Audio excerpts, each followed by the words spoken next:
금속의 방식, 방법 또는 방청이라고 봐도 무관할 것 같고요. 옳지 않은 것은입니다. 서로 다른 종류의 금속을 잇대게 되면 그 녹쓰는 것이 극대화될 수 있어요. 그래서 잇대어 사용하지 말고요. 부분적으로 녹이 생기면 나중에 한꺼번에 하겠다고 기다리지 말고 바로바로 제거를 하셔야 됩니다. 그리고 몰탈이나 콘크리트로 금속을 피복하게 되면 이 콘크리트 자체가 강알칼리성으로서 금속을 보호하는 역할을 하고요. 너무 큰 변형은 조금 더 부식을 극대화할 수 있어서 너무 큰 변형을 주지 않도록 주의하시면 되겠습니다. 동에 대한 설명, 다른 말로 굴이죠. 옳지 않은 것은을 이야기합니다. 가공성은 풍부한 편이고요. 전기와 열을 잘 이동시키는 도체, 그리고 건조한 공기 속에서는 산화하지 않는 특성을 가지고 있지만 해수 또는 소금물에서는 침식이 더 빨리 됩니다. 그래서 4번은 옳지 않은 설명이었습니다. 콘크리트 강도 측정을 위한 비파괴 시험에 해당되는 것은입니다. 일단 슬럼프 검사는 강도가 아니라 묽은 정도, 반죽의 질기를 보는 거고요. 언더컷은 용접에 해당되는 용어였고요. 슈미트 해머는 어떤 콘크리트 벽을 일정한 망치가 쳐서 그 반발력으로 강도를 보는 시험입니다. 석재의 인력, 사람의 힘으로 다듬을 때 표면 가공 순서로 옳은 것은 일단은 물갈기가 가장 마지막에 들어가는 거고요. 혹두기는 크게 쳐내는 겁니다. 그래서 정으로 다듬고 도드락망치 그리고 잔다듬 한 다음에 물갈기를 하는 방식인데 앞글자를 좀 따서 암기해 주시면 조금 더 편리한 문제입니다. 철근 콘크리트의 원리에 대한 설명으로 옳지 않은 것은입니다.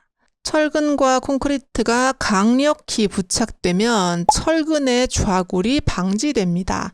좌굴이라는 것은 이렇게 가늘고 긴 물체에서 힘이 발생했을 때 순간적으로 구부러지는 거, 그것이 좌굴인데 이 콘크리트 기둥이 단단하게 잡아주면 이 좌굴은 방지할 수 있고요. 콘크리트는 압축력이 강하고 부재의 압축력을 부담하고 있고요. 철근이 인장력을 부담하고 있습니다.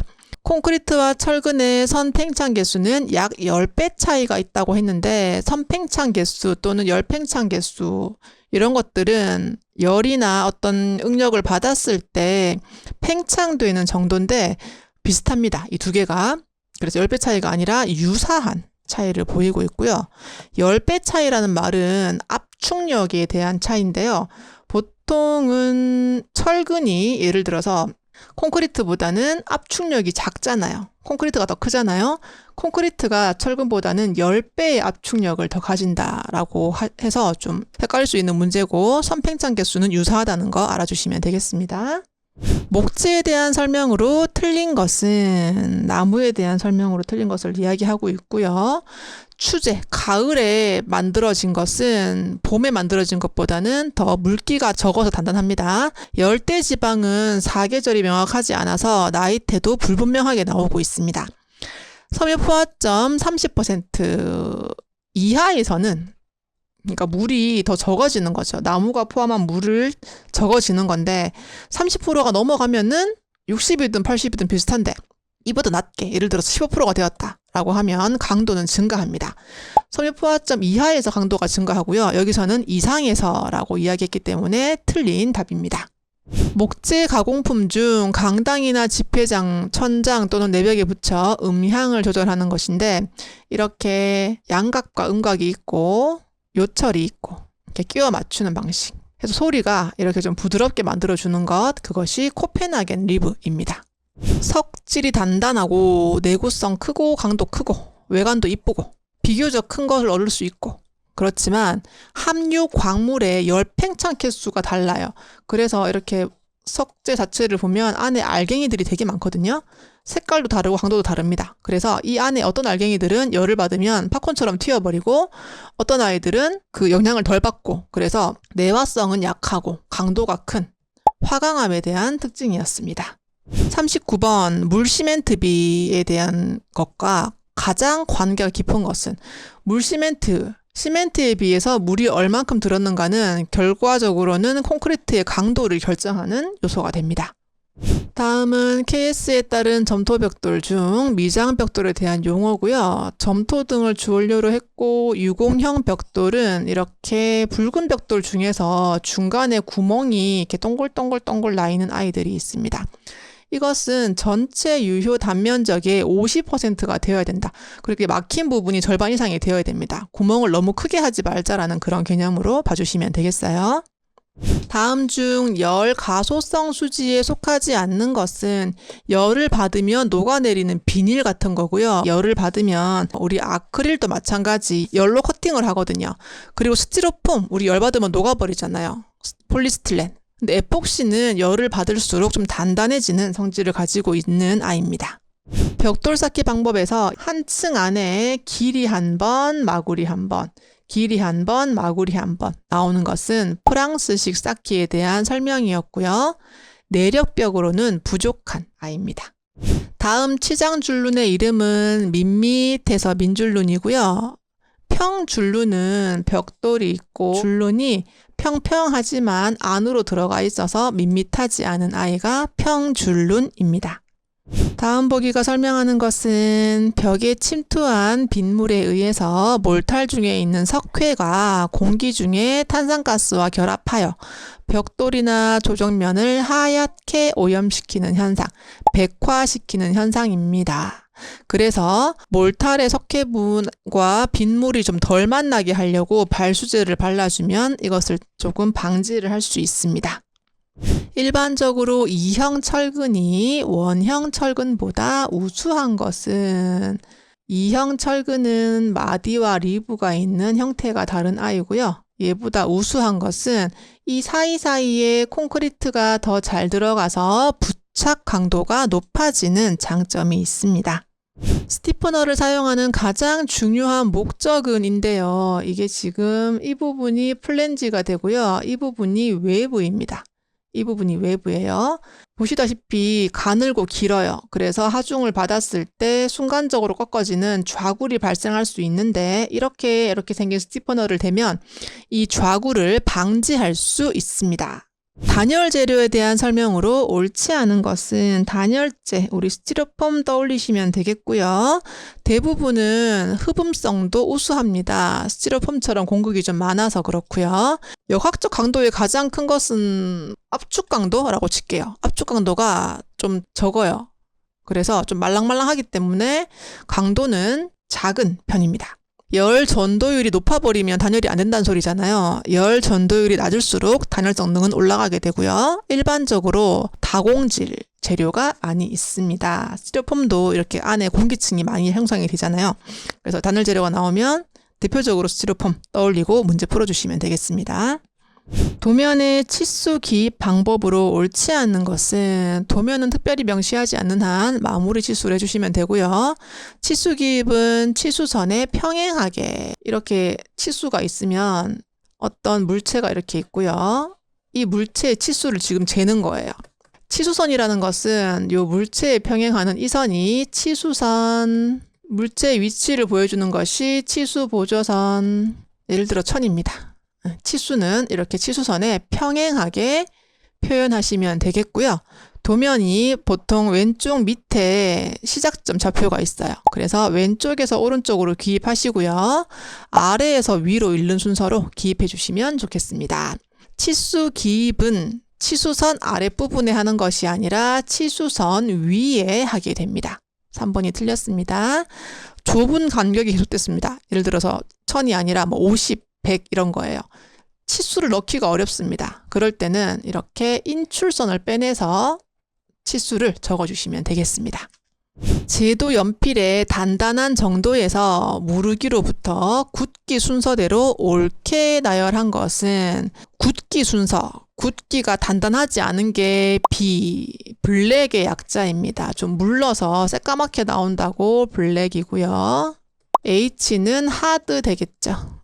자, 그래서 일단 B가 제일 그거고 그 다음 하드와 블랙이 같이 있는 HB. 자, 그리고 중간에 폼이라고 하는 단계가 들어가는데 이것은 H와 HB 사이에 하드 블랙 그리고 하드 사이에 있는 단단한이라는 뜻이긴 한데 요 사이에 껴 있습니다. 그래서 요 중간에 들어가는 게 F 그리고 H 그리고 수가 많이 붙을수록 더 단단한 I가 됩니다.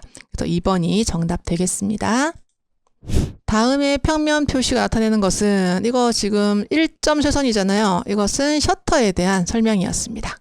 자, 실내를 입체적으로 실제와 같이 눈에 비치도록 이렇게 가까이 있는 건 크게 보이고요.